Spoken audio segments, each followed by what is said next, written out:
Returning to my Coin Lady channel, I am pleased to see you again. Now that XRP's price has changed somewhat again, everyone is predicting that you'll become a millionaire in the next run. If you possess 10,000 XRP, you can become a millionaire, according to experts. In addition, they claim that XRP can achieve $100 during this alt season if we continue along the same path as in 2017, which means that anyone holding 10,000 XRP would instantly become a millionaire. For my part, I'd like to keep it on the conservative side. In alt season, I predict that $27 will be our target. Any increase above that would be fantastic. However, I believe that XRP will reach $100 if its utility begins to dictate its price. Additionally, according to City Services Evolution, Financial Market Infrastructures, and 2024 Disruption and Transformation, over 55% of banks have already adopted tokenization. I felt compelled to bring this up because, as I peruse the comments, I see that many of you are expressing the view that we should just wait for our check to begin before adding $30 to $50 trillion worth of real assets to the XRP ledger. How about we cash our checks now? Rules and regulations.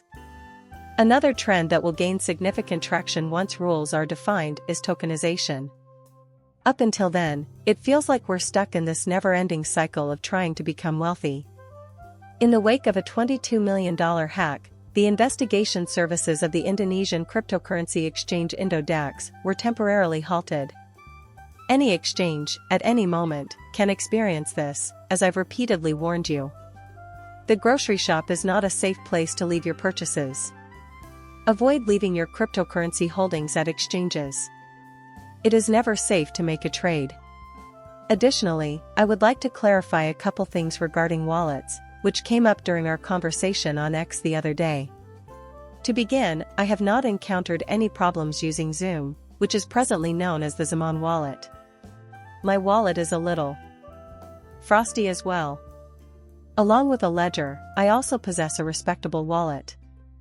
I have a bunch of wallets because I like to diversify my cryptocurrency holdings, especially because neither my wallet provider nor I can predict what the future holds for them. Decent will be okay, I'm sure. I have faith that Ledger will be just fine. Everything will work out for Zaman. Unfortunately, there will come a day when you have to spend money straight from your wallet, so I can't say for sure that all wallets will comply with AML and anti-money laundering standards. Because of this, I anticipate that KYC and AML will be integrated into wallets in the future, albeit this is still a ways off. However, I feel the need to clarify that I consider those to be secure wallets. Even I put them to use. Oh my goodness. Review the internal remarks made by Gensler that were inadvertently made public by the SEC. Right now, I'd like to highlight one specifically. It would be greatly appreciated if you could include a remark here or somewhere in the beginning of the speech to reassure the markets that you are not delivering this address due to concerns about an impending crisis. Thus, does Gary Gensler also anticipate a catastrophe of some kind? Do you realize this? Who would have put that there?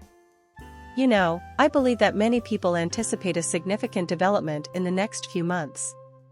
It doesn't matter who wins the election, I know a lot of people are thinking that. We should expect a wide range of disturbances if Trump's campaign is successful. Assuming Harris is victorious, we will most certainly have chaotic disorder.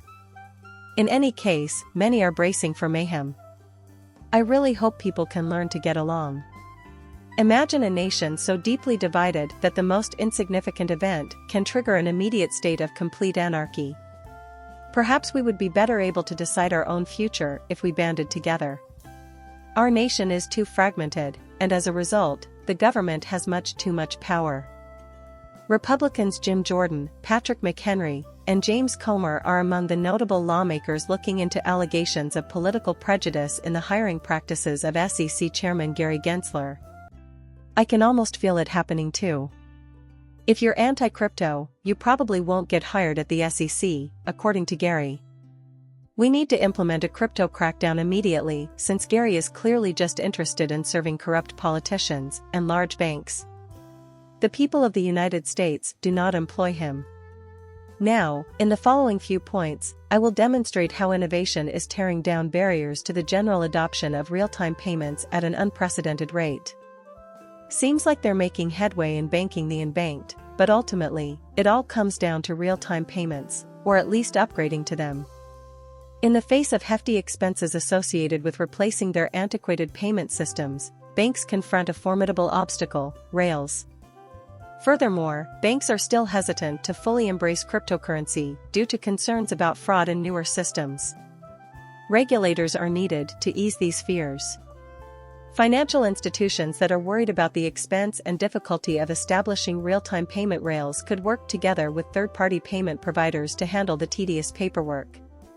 Banks and other financial organizations will not develop their own system, as previously stated.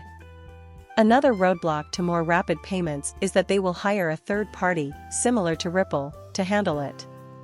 The erroneous belief held by financial organizations regarding consumer interest in this technology is known as adoption. The fact that banks do not provide real-time payment solutions is actually the single most important element reducing consumer demand. People expect banks to provide quick, low-cost, and secure services, but that's not what they get. That's why they seek out alternative payment methods and applications. The use of digital payments in Pakistan is targeted to increase tenfold by Visa. The legend of the Blue Hawk also provides this. So, I feel compelled to mention that Visa is actively seeking to bank the unbanked. Among Pakistan's 240 million people, 83 million adults do not have a bank account. That's 60% of the total adult population, according to central bank estimates. Visa is investing in Pakistan's digital payment infrastructure to help bring down the cost and complexity of digital payments. Why is everyone so eager to help the unbanked? For the simple reason that they will turn it on once everyone can open a bank account. I keep telling people that it will happen well before 2028, and Microsoft makes plans for quantum breakthroughs as a commercial service. It is well known that Bitcoin can be cracked by quantum computers. Is Bitcoin going to make a comeback in 2028? Microsoft appears to be prepared to do so. We aim to equip businesses and governments with the most cutting-edge computational methods for designing and forecasting chemical and material properties so that they may address scientifically and commercially important problems. Various topics covered, including materials, molecular interactions, simulating complex chemical reactions, and more. Consequently, they aim to have this adopted by both public and private sectors. If they achieve that, they intend to suddenly step up their efforts.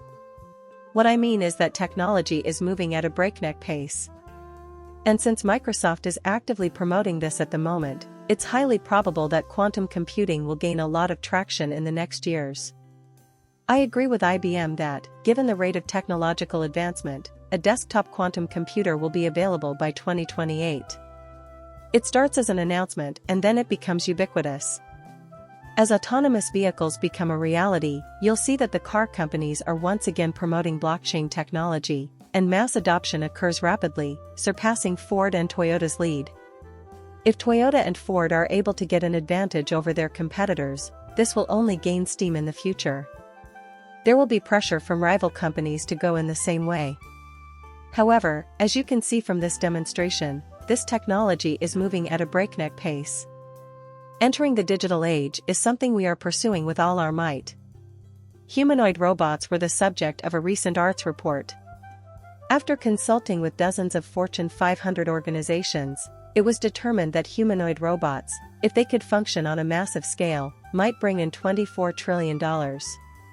It is impossible to fathom the magnitude of this market. This is only going to get worse, and artificial intelligence will eliminate a lot of employment in the near future. Many people see this as their last chance to become wealthy before it happens, but it won't generate as many jobs as they claim. The viewer's presence here is greatly appreciated. Thank you for watching my channel and for subscribing. I will see you later.